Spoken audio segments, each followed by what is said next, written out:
Quante automobili passano? 10.000 circa. Tantissimi. Sono tantissime, basta guardare. Tutto il giorno, ma non passano solo macchine, passano navette, bisarche, quelle porta-auto, perché qui ci sono 20 concessionari di venditori di auto. Il traffico a Tessera è un problema con cui bisogna fare i conti tutti i giorni, ma per diversi residenti la misura è colma. Per protesta hanno attraversato ripetutamente alcune strisce pedonali della Triestina fino all'incrocio con via Orlando e via Bazzera, una marcia per la sicurezza stradale in un'area in cui più del 60% dei passaggi è diretto o in arrivo dall'aeroporto Marco Polo, tra i primi scali italiani e in continua espansione. Abito in via Triestina e mi passa tutti i mesi pesanti e vado in bicicletta tutti i giorni da Tessera a Favaro. È pericoloso? Pericolosissimo. Servirebbero dei dissuasori di velocità, la pista ciclabile, vari interventi per mettere in sicurezza la zona. È 40 anni che chiediamo una sicurezza.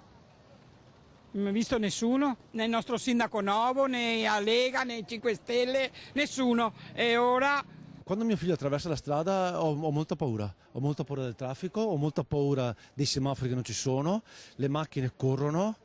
C'era un autovelox che molti anni fa è stato danneggiato da un incidente, non è stato ancora ripristinato, e quello serviva perché l'italiano purtroppo capisce solo quando prende la multina. Semafori a chiamata, dissuasori, una rotonda, una pista ciclabile sono tra le richieste dei manifestanti, ma in alcuni tratti di questa strada, racconta Cesare Rossi del Comitato Cittadini per la riduzione dell'impatto ambientale dell'aeroporto, mancano persino i marciapiedi.